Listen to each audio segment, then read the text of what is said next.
जी Nepal HD television अब तपाईं सँगसँगै।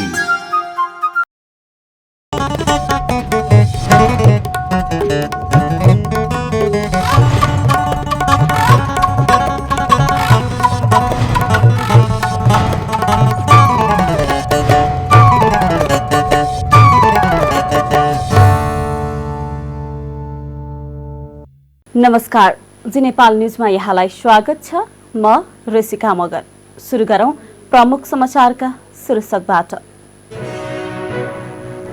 नागरिकता विधेयक फिर्ताको निर्णय सच्याउन एमालेका प्रमुख सचेतक भट्टराईको माग। खेतीपातीको समयमा समेत मल उपलब्ध गराउन नसकेको भन्दै आपत्ति।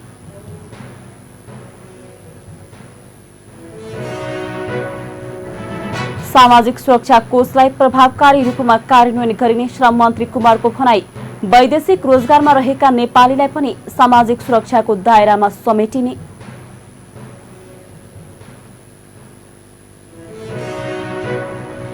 माओवादीले स्थानीय चुनावमा भएको अन्तर्घातको छानबिन गर्ने आयोगका अध्यक्ष टंकर राईको नेतृत्वमा छानबिन समिति बनाउने प्रस्ताव।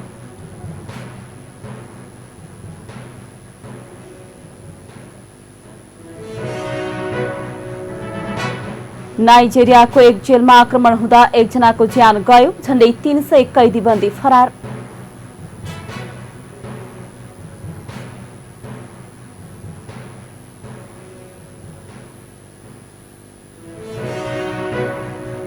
र युवा तथा खेलकुद मन्त्रालयले 9औं राष्ट्रिय खेलकुदको तयारी गर्ने शुक्रबार बिहान 10 बजे जमल स्थित येल्लो प्यागोडामा मूल आयोजक कमिटिको बैठक आह्वान। अब समाचार विस्तारमा। नेकपा एमालेका राष्ट्रिय सभाका प्रमुख सचेतक खिमलाल भट्टराईले नागरिकता विधेयक फिर्ताको निर्णय सच्याउन माग गर्नुभएको छ। राष्ट्रिय सभाको बिहीबारको विशेष समयमा उहाँले उक्त विधेयक बनाउनका लागि 2 वर्षसम्म करोडौंको लगानी गरेर नागरिकता विधेयक फिर्ता गर्नु आपत्तिजनक भएको भन्दै निर्णय सच्याउन सरकारको ध्यानकर्षण गराउनुभयो। मधेसमा जन्मसिद्ध नागरिकता पाउनका लागि ठूलो समस्या भएको र धेरै युवा नागरिकताबाट वञ्चित भएको भन्दै उहाँले अहिलेको विधेयकलाई नै छिटो पारित गर्नुपर्ने बताउनुभयो। त्यस्तै उहाँले खेतीपातीको समयमा समेत मल उपलब्ध गराउन नसकेको भन्दै आपत्ति जनाउनुभयो। उहाँले बजेट निर्माण प्रक्रियामा करका दर हेरफेरमा अनाधिकृत व्यक्ति प्रवेश गरेको विषयलाई लिएर अर्थमन्त्री जनार्दन शर्माले राजीनामा दिनु सकारात्मक भएको बताउनुभयो। नागरिकता विधेयक किन फिर्ता गरेको? 2 वर्ष लगानी गरेर 2 वर्षसम्म करोडौंको लगानी भएको छ यसमा, अनि यो फिर्ता किन गरेको? मलाई लागेको थियो यो समितिमा फिर्ता गरेर यसलाई चाहिँ पास गरेर चाहिँ यो अगाडि आउँछ, राष्ट्रिय सभामा पनि आउँछ र यही चाहिँ सदनमा यही चाहिँ संसदले चाहिँ यसलाई पास गरेर अगाडि जान्छ भन्ने चाहिँ मलाई लागेको थियो। हामीले धेरै गम्भीरतापूर्वक नागरिकताको विषय उठाएको। आज चाहिँ जन्म आमाको नाममा नागरिकता पाउन नसक्ने संविधानले दिनै भनेको छ, रोकिरहेछ। अनि जन्मसिद्ध नागरिकका छोराछोरीहरूले नागरिकता नपाउने मधेसमा यो ठुलो समस्या छ। हामीले सत्तापक्षबाट पनि यो कुरा उठेको हो, प्रतिपक्षबाट पनि यो कुरा उठेको हो, तर चाहिँ नागरिकता विधेयक आउला भन्दा त नागरिकता विधेयक त चाहिँ पछाडि पो फर्किरहेछ। यसलाई चाहिँ नि यो किन चाहिँ यो नागरिकता विधेयक बाट सरकार पछाडि हट्यो? यसको म गृहमन्त्रीज्यूबाट जवाफ चाहन्छु। यो आउनु पर्यो र म फेरि पनि भन्न चाहन्छु यो नागरिकता विधेयक यसै सदनमा आओस् र यो पास भएर अगाडि बढोस् भनेर चाहिँ नि म भन्न चाहन्छु, म माग गर्न चाहन्छु। मलखातको कुरा अघि मान्यज्यूले पनि उठाउनु भएको छ। मलखातको त्यस्तै गम्भीर समस्या छ। अब नयाँ मन्त्री आउनु भएको छ, उहाँलाई अब के भनौँ? एकजना मन्त्रीले यहाँ आएर चाहिँ 1 हप्ताभित्र मलखात आउँछ भनेर जानुभयो, अब उहाँ त हटि नै हाल्नुभयो। अब नयाँ आउनु भएको छ, उहाँलाई के भनौँ? उहाँबाट चाहिँ यो सबै बुझेर अहिले यो समस्या समाधान हुन्छ भन्ने मलाई लाग्दैन। र यो म PM अफिससँग सोध्न चाहन्छु, प्रधानमन्त्री कार्यालयसँग सोध्न चाहन्छु, यो मलखातको स्थिति यो कसरी समाधान हुँदैछ, यो कहिलेसम्म आउँदैछ? अब त सकिनै यो। बैठकको विशेष समयमा सांसद उर्मिला अर्यालले अर्थमन्त्रीमाथि उठेका प्रश्नका बारेमा छानबिन समितिले सत्य अध्ययन गरी प्रतिवेदन सार्वजनिक गर्ने विश्वास व्यक्त गर्नुभयो। सांसद सुमित्रा विसीले अर्थमन्त्रीले 3 महिनासम्म राख्न पर्ने सीसीटीभी फुटेजलाई 13 दिनमै हटाएको प्रति आपत्ति जनाउनुभयो। श्रम, रोजगार तथा सामाजिक सुरक्षा मन्त्री शेरबहादुर कुँवरले सामाजिक सुरक्षा कोषलाई प्रभावकारी रूपमा कार्यान्वयन गरिने बताउनु भएको छ। तराई विकास तथा सञ्चार केन्द्रले बिहिबार काठमाडौँमा आयोजना गरेको कार्यक्रममा मन्त्री कुँवरले सामाजिक सुरक्षाको दायरा वृद्धि गर्दै यसको प्रभावकारी कार्यान्वयन गरिने बताउनु भएको हो। उहाँले अनौपचारिक स्वरोजगार तथा वैदेशिक रोजगारमा रहेका नेपालीलाई पनि सामाजिक सुरक्षाको दायरामा समेटिने बताउनुभयो। उहाँले कोषले प्रदान गर्ने सुविधालाई वृद्धि गर्दै लैजाने पनि बताउनुभयो। कोषबाट आश्रित परिवार सुविधा र अवकाश सुविधा बापत आर्थिक सहयोग प्राप्त हुने भएकाले यसको महत्त्व धेरै रहेको उहाँको भनाइ छ। 3-4 हजार को जीवनोपार्जनको लागि सुरक्षा खर्च राज्यले दिँदाखेरि ती बुढापाकाहरू, अपाङ्ग अशक्तहरू सम्मानित भएका छन् र उनीहरू घर परिवारको हेलो होचोबाट पनि जोगिएका छन्। कसैको लागि 2-4 हजार केही पनि होइन, नगन्य हुन्छ। कसैको लागि 1 हजार पनि धेरै ठुलो हुन्छ। 3-4 हजारको कारण हाम्रा बुढापाका आमा बुवाहरू भोकै मर्ने अवस्था छैन, गाउँठाउँमा हेलो होचोमा पर्ने अवस्था छैन। यो एउटा सामाजिक सुरक्षाको महत्त्वपूर्ण पाठ हो। त त्यसैले अहिले हामीसँग सबै चिज छ, यसै घेराभित्र छ सबै चिज। मुख्य कुरा भनेको व्यवस्थापनको। हामीले हरेक चिजलाई, हामी भित्र छरिएर रहेका हरेक चिजहरूलाई ठिक ढङ्गले व्यवस्थापन गर्न सक्यौँ भने त्यसले महत्त्वपूर्ण उपलब्धिहरू लिन्छ। र यो श्रमिकहरूलाई पनि सामाजिक सुरक्षा अन्तर्गत ल्याउने जुन प्रक्रिया 3 वर्ष अगाडि सुरु भएको छ, यसले एक खालको तहल्का पनि मचाइएको थियो। योगदानमा आधारित कहीँ योगदानकर्ताहरू, कहीँ रोजगारदाताहरू पनि के होला कसो होला भन्ने एक आशंका उहाँहरूको मनमा सुरुवाती चरणमा थियो। तर यो कोषको निर्माणले अब के हुन्छ कि भन्ने आशा उहाँहरूमा पलायो। मान्छे हामी जवान छौँ, अहिले हामी इँटा बोकेर पनि खान सक्छौँ, गिटी कुटेर पनि खान सक्छौँ। तर यही जिन्दगी हाम्रो सधैँ रहिरहँदैन। कहिलेकाहीँ मान्छे हाम्रो पश्चिममा उखान छ, यस्तै रहेछ बाली भइन्छ, यही रहेछ जो भन भन्दाखेरि सधैँ यस्तै भइरहनु परोस् भन्ने मान्यता राख्दछु। तर समयले त्यो दिँदैन। कहाँनिर के हुन्छ भन्ने कुराको ग्यारेन्टी कहिले पनि हुँदैन। त त्यसैले हामी ढुक्क भएर काम गर्नको लागि यी सामाजिक सुरक्षाको व्यवस्था गरी कोषले आगामी भदौ 1 गतेदेखि योगदानकर्तालाई विभिन्न शीर्षकमा कर्जा प्रवाह गरिने समेत तयारी गरेको छ। कोषमा हालसम्म रु 19 अर्ब 62 करोड योगदान रकम जम्मा भएको बताइएको छ। काठमाडौँ उपत्यकाको सुरक्षा व्यवस्था प्रदेश प्रहरीको समन्वयमा केन्द्र माथतमा रहने भएको छ। सिंहदरबारमा बिहिबार बसेको प्रतिनिधि सभा अन्तर्गतको राज्य व्यवस्था तथा सुशासन समिति बैठकले नेपाल प्रहरी र प्रदेश प्रहरी कार्य सञ्चालन सुपरिवेक्षण र समन्वय ऐन 2076 लाई संशोधन गर्न बनेको विधेयकमाथि छलफल गर्दै संशोधन सहित पारित गरेको हो। बैठकमा उपत्यकाको सुरक्षाका सन्दर्भमा आएको संशोधन प्रस्तावमा प्रदेश प्रहरीसँगको समन्वय रहने गरी बुँदा थप गरेर पास गर्ने गरी सहमति भएको हो। संशोधनका लागि ल्याइएको विधेयकको दफा 10 मा उपत्यकामा प्रदेश प्रहरीको काम, कर्तव्य र अधिकारको प्रयोग तथा प्रदेश प्रहरीले अनुसन्धान गर्ने कसुरको अनुसन्धान समेत नेपाल प्रहरीले गर्ने समेत उल्लेख गरेको छ। त्यस्तै अध्यागमन सम्बन्धी कसुरको अनुसन्धान नेपाल प्रहरीले नै अनुसन्धान गर्ने कुरालाई यथावत राखेको छ। बैठकमा गृहमन्त्री बालकृष्ण खाँडले गम्भीरतापूर्वक नै उपत्यकाको दायित्व निर्वाह गर्नुपर्ने भएकाले नै उक्त संशोधन ल्याइएको बताउनुभयो। उहाँले संशोधनलाई पूर्ववर्ती सरकारले अघि बढाएको र अहिलेको सरकारले समेत निरन्तरता दिएको जानकारी दिनुभयो। अहिले उक्त व्यवस्था अध्यादेशको रूपमा कार्यान्वयनमा रहेको मन्त्री खाँडको भनाइ छ। काठमाडौँ, भक्तपुर, ललितपुर जो राजधानी उपत्यका भनिन्छ, यसको सुरक्षा संवेदनशीलताका कारणले नेपाल प्रहरीले नै यो सुरक्षाको जिम्मेवारी लिनु पर्यो भने हो। प्रदेश प्रहरी योग्य भएन, क्षमताशील भएन, र भोलि चाहिँ तपाईँलाई 2 वर्षपछि, 5 वर्षपछि, 10 वर्षपछि, 20 वर्षपछि, 50 वर्षपछि नेपालको सुरक्षाको जिम्मेवारी र व्यवस्थापनमा आमूल परिवर्तन हुँदै जान्छ नि त। मेट्रो पुलिसको चाहिँ कन्सेप्ट आयो, जस्तै अघि मान्यजीले पनि भन्नुभयो, जस्तै प्रदेश प्रहरीको अहिलेको व्यवस्थामा चाहिँ डिआइजी छ, प्रदेश प्रहरीमा एआइजी राख्ने प्रस्ताव पनि आयो, सदनमा पनि कुरा उठ्यो। तर अहिलेकै मौजूदा चाहिँ व्यवस्थामा प्रदेशको आन्तरिक मामला मन्त्रालयको सचिव चाहिँ नि प्रथम श्रेणी हुनुहुन्छ। अब एआइजी चाहिँ नि विशेष श्रेणी हुने भयो। त्यसकारण एउटा ऐन मात्रै, एउटा स्ट्रक्चरको चाहिँ नि प्रबन्ध मात्रै बदलेर भएन। त्यसका लागि समग्र चाहिँ नि त्योसँग एसोसिएट र अन्तर्क्रिया गर्ने अन्तर्सम्बन्धित चाहिँ नि अरू संस्थाहरूको पनि एकीकृतै रूपमा गर्नुपर्ने देखिन्छ कि। त्यसपछि खास गरेर काठमाडौँ उपत्यकामा अहिले पनि के छ भने मेट्रो पुलिस भनेर राखिएको छ, महानगरीय प्रहरी भनेर राखिएको छ र त्यहाँ चाहिँ एआइजी नै हुन्छ।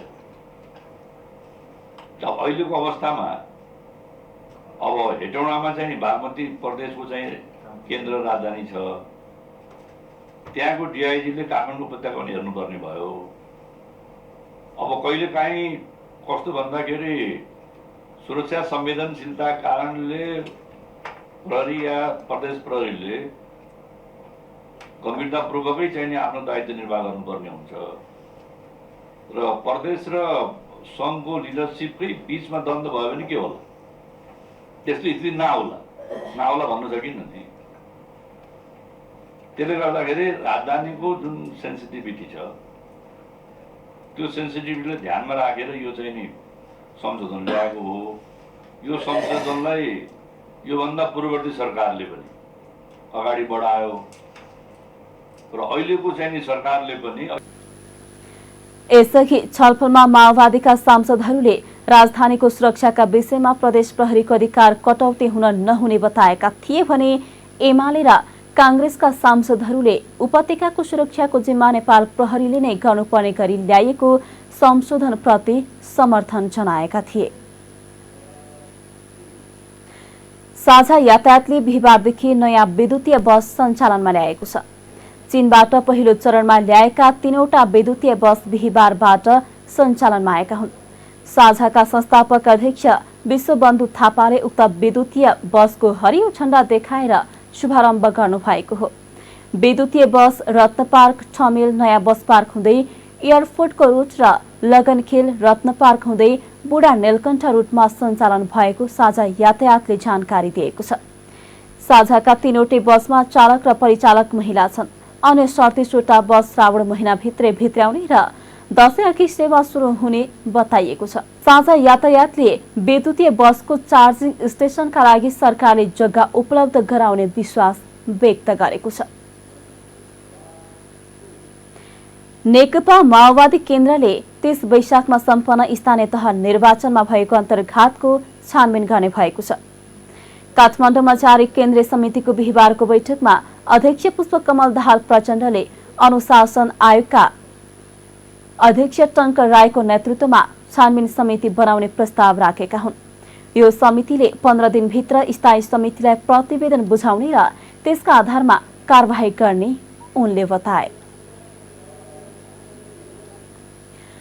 पछिल्लो 24 घण्टामा 78 जनामा कोरोना संक्रमण पुष्टि भएको छ। देशभर गरिएको 1384 पीसीआर परीक्षणका क्रममा 60 जना र 2131 एन्टिजेन परीक्षणका क्रममा 18 जनामा कोरोना संक्रमण पुष्टि भएको हो। कोरोनाका कारण बिहिबार कसैको मृत्यु नभएको स्वास्थ्य मन्त्रालयले जनाएको छ। त्यस्तै थप 23 संक्रमित निको हुँदा हालसम्म नेपालमा 9,67,598 जना निको भएका छन्। हाल नेपालमा 508 सक्रिय संक्रमित आइसोलेसनमा रहेको मन्त्रालयले जनाएको छ। भारतीय कन्टेनरमा फल्स बटन बनाएर अवैध रूपमा भारत लैजाँदै गरेको अफिमको बिया पोस्ता दाना परीक्षणका लागि काठमाडौँ पठाइएको छ। नेपालगञ्ज भन्सार कार्यालयका प्रमुख भन्सार अधिकृत अर्जुन कुमार नेउपानेले नेपालगञ्जको प्रयोगशालाले अफिमको बिया उम्रने वा नउम्रने खालको भन्नेबारे पत्ता लगाउन नसकेपछि काठमाडौँ पठाइएको बताए। प्रयोगशालाको रिपोर्ट आउँदै गर्दा भारतीय गाडीको मालिक र चालकलाई भने पत्राचार गर्ने तयारी भन्सार कार्यालयले गरेको छ। यसअघि 2078 सालमा नेपालमा आयात गरिएको पोस्ता दाना उम्रने खालको आयात भएपछि वाणिज्य विभागले छानबिन गरेको थियो। पहिलो पोस्ट.com ले उम्रने पोस्ता दाना आयातपछि वाणिज्य विभाग सक्रिय आयातकर्तालाई बोलाएर सोधपुछ गर्दै शीर्षकमा लेखेको समाचारमा वनस्पति विभागको परीक्षणमा पोस्ता दाना उम्रने खालको पत्ता लागेको जनाएको छ।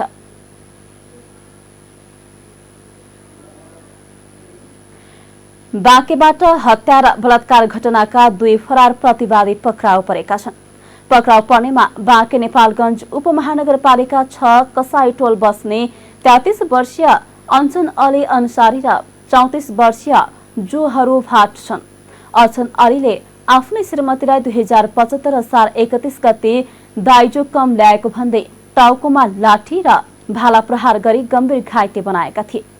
उनको 2075 साउन 21 मा भारतको लखनऊमा उपचारको क्रममा मृत्यु भएको थियो। यसैगरी जोहरू भाट सहित 2 जनाले 2070 भदौ 7 गते बाँके साबिक सोनपुर गाविस 2 स्थित गिजरा सामुदायिक वनमा दाउरा खोज्न गएकी महिलालाई सामूहिक बलात्कार गरेका थिए। कर्तव्यज्ञान मुद्दामा अर्चन अलीलाई जिल्ला अदालत बाँकेबाट 20 वर्ष कैद सजाय ठहर भएको थियो भने जोहरू भाटलाई बलात्कार मुद्दामा जिल्ला अदालत बाँकेबाट 7 वर्ष कैद र 50,000 रुपैयाँ क्षतिपूर्तिको सजाय ठहर भएको थियो। सजाय ठहर भई फरार रहेका उनीहरूलाई केन्द्रीय अनुसन्धान ब्युरो महाराजगञ्जबाट खटिएको प्रहरीले बाँके जमुना स्थित नेपाल भारत सीमावर्ती क्षेत्रबाट फेला पारी पक्राउ गरेको हो। नेपालगञ्ज उपमहानगरपालिकाले नगरभित्र सञ्चालनमा रहेका यी रिक्सालाई व्यवस्थित गर्ने भएको छ। नगरभित्र सञ्चालनमा रहेका यी रिक्सा व्यवस्थित नभएका कारण दुर्घटना बढ्दै गएपछि व्यवस्थित बनाउन विशेष अभियान थालेको मेयर प्रशान्त विष्टले बताए।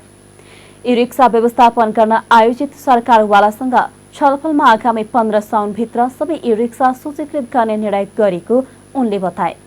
नगरमा सञ्चालित यी रिक्साहरूको रेकर्ड राखेर नियमन गर्ने, जथाभावी गरिने पार्किङलाई व्यवस्थित बनाउने, उचित भाडादर कायम गरी कार्यान्वयन गर्ने, रुटको व्यवस्था गर्ने लगायतका निर्णय भएको उनको भनाइ छ।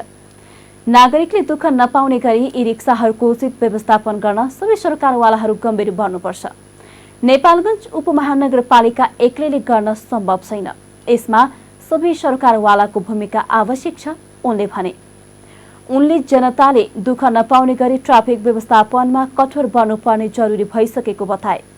विष्टले ट्राफिक व्यवस्थापनका विषयमा गम्भीर रूपमा छलफल सुरु भएको बताउँदै समिति मार्फत विस्तृत अध्ययन गरिने धारणा राखे। बैंक तथा वित्तीय संस्था परिसंघ सिबिफिनले कर्जा निक्षेप अनुपात सिडी रेसियो 95% कायम गर्न राष्ट्र बैंकलाई सुझाव दिएका छन्।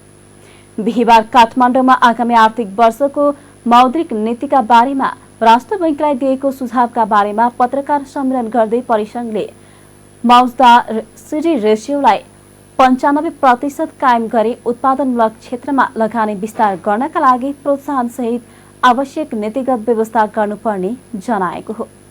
अनावश्यक र विलासिताका वस्तुहरूको आयातमा गरिएको कडाइलाई थप निरन्तरता दिँदै निर्यात प्रवर्धन गर्न उत्पादनमूलक क्षेत्रमा लगानी विस्तार गर्ने व्यवस्था हुनुपर्ने परिसंघका अध्यक्ष पवन गोल्यानले बताउनुभयो। उहाँले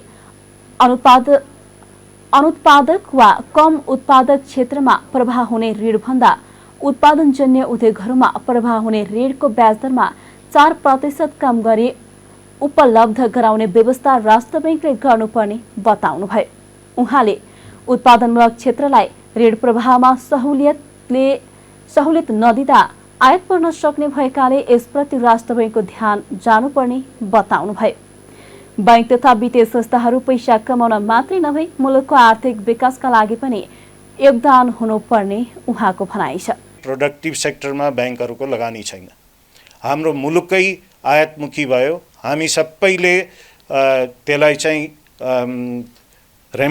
बाहिर हाम्रा भाइ र बहिनीहरू बाहिर गए, उनीहरूले पैसा पठाए, त्यसबाट इम्पोर्ट गरेर राजस्व कमायौँ, राजस्वमुखी भयौँ र त्यसलाई चाहिँ हामीले त्यसैलाई विकास मान्यौँ। हामीले प्रोडक्टिभ सेक्टर सबै छोडिदियौँ। खेतहरू सबै हाम्रो बाँझो भयो, हामीले उत्पादनतिर ध्यानै दिएनौँ।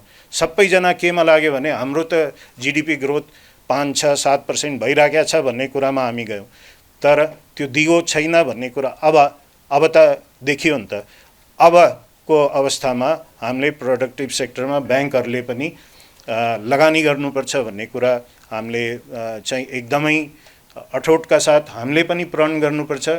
सिबिपिनका सबै साथीहरूले पनि यो हेर्नुपर्छ, ब्याङ्कका सिओ साहबहरूले पनि र किनभने हामी चाहिँ संस्था भनेको हामी ब्याङ्क तथा वित्तीय संस्थाहरू पैसा कमाउनको लागि मात्रै होइन, हामीले आर्थिक सुधार देशलाई के आवश्यकता छ त्यो हिसाबको लगानी गर्न सक्नुपर्छ। त्यसको लागि हामीले मिलेर काम गर्नुपर्ने आवश्यकता छ। प्रोडक्टिभ सेक्टरमा चाहिँ ब्याज कम हुनुपर्छ, सिंगल डिजिटमा नै हुनुपर्छ भन्ने हाम्रो चाहना हो। त्यसैले यो डुअल इन्ट्रेस्ट रेट पोलिसी आउनुपर्छ, दुईटा छुट्टै ट्रेडिङको लागि 4% बढी र प्रोडक्टिभ सेक्टरको लागि खास गरिकन कृषि, आयात प्रतिस्थापन उद्योग, रोजगारीमूलक उद्योग, निर्यातमुखी उद्योगदेखि लिएर इन्फ्रास्ट्रक्चर प्रोजेक्ट जस्तै हाइड्रो पावर आदि इत्यादि यिनीहरू सबैमा चाहिँ ब्याज कम हुनुपर्छ। होइन भने भोलि टुरिज्म मैले कुनै सेक्टर छुटायो भने प्रोडक्टिभ सेक्टर एज अ होलमा चाहिँ ब्याज कम हुनुपर्छ भन्ने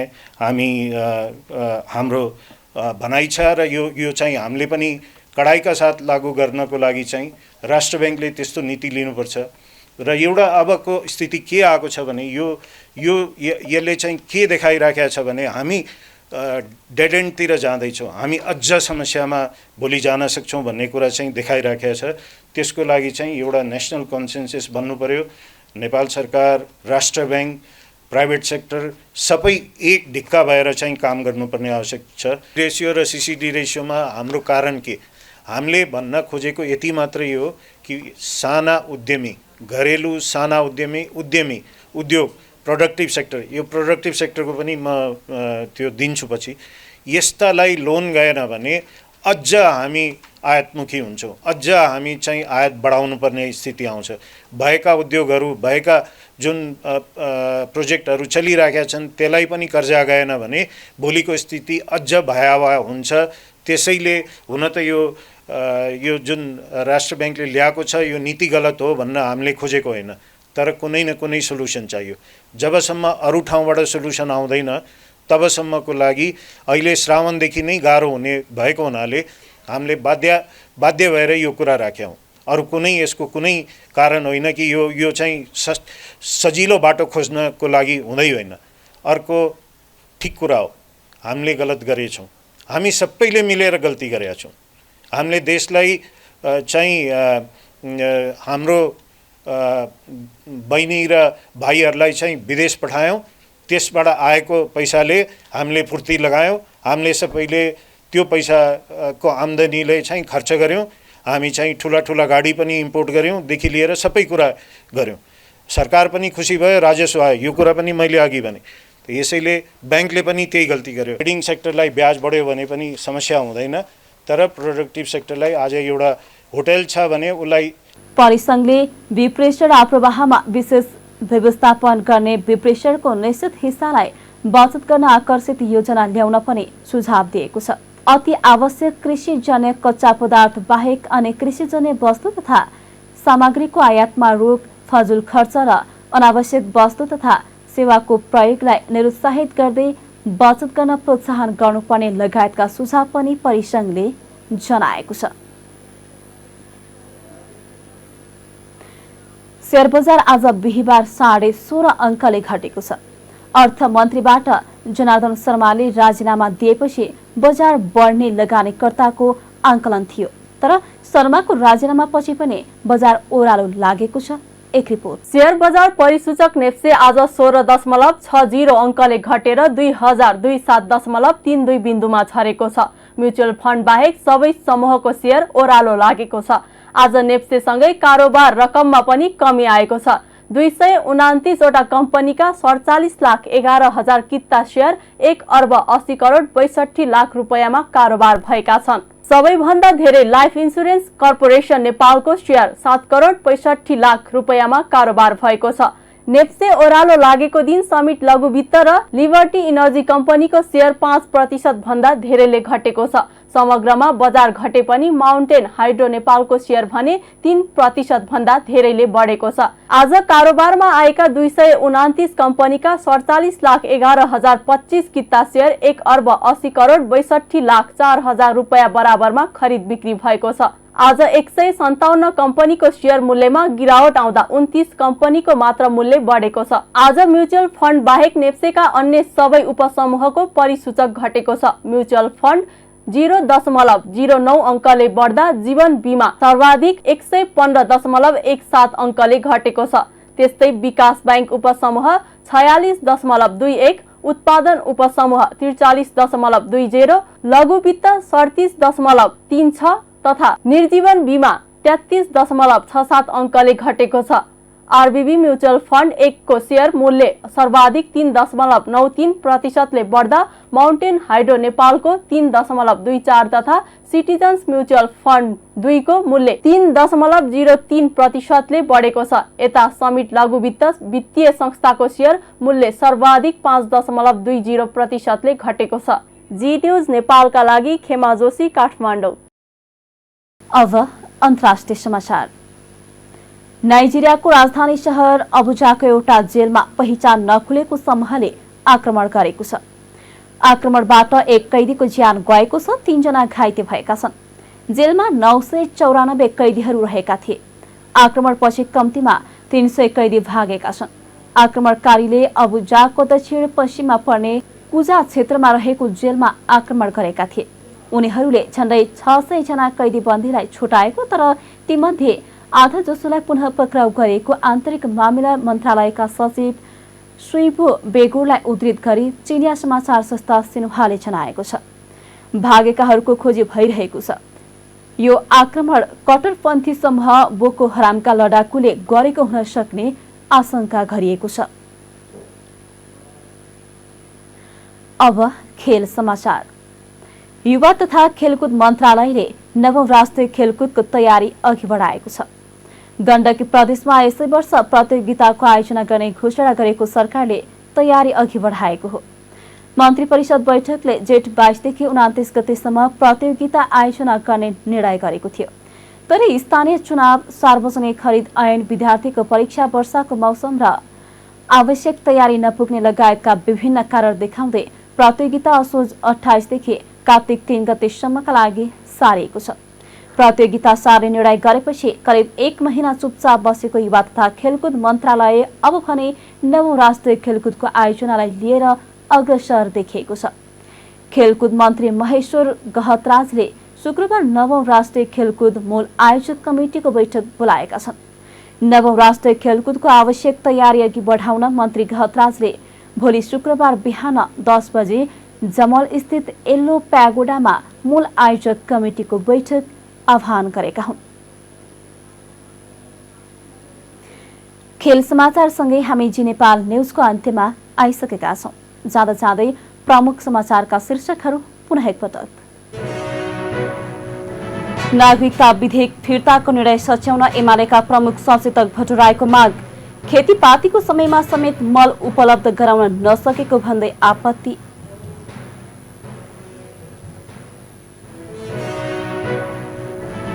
सामाजिक सुरक्षा कोषलाई प्रभावकारी रूपमा कार्यान्वयन गरिने श्रम मन्त्री कुमारको भनाई। वैदेशिक रोजगारमा रहेका नेपालीलाई पनि सामाजिक सुरक्षाको दायरामा समेटिने।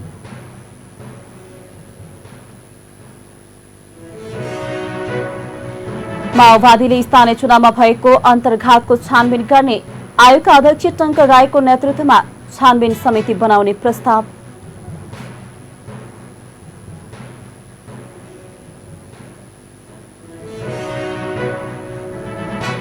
नाइजेरियाको एक जेलमा आक्रमण हुँदा 1 जनाको ज्यान गयो, झण्डै 300 कैदीबन्दी फरार।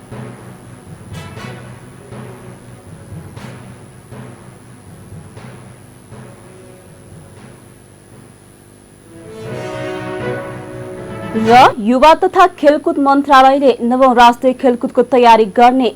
शुक्रबार बिहान 10 बजे जमल स्थित येल्लो प्यागोडामा मूल आयोजक कमिटिको बैठक आह्वान। प्रमुख समाचारका शीर्षकसँगै अहिलेका लागि जी नेपाल न्यूज सकियो। ताजा समाचार र मनोरञ्जनका लागि जी नेपाल एचडी टेलिभिजन हेर्दै गर्नुहोला। हवस् त, नमस्ते।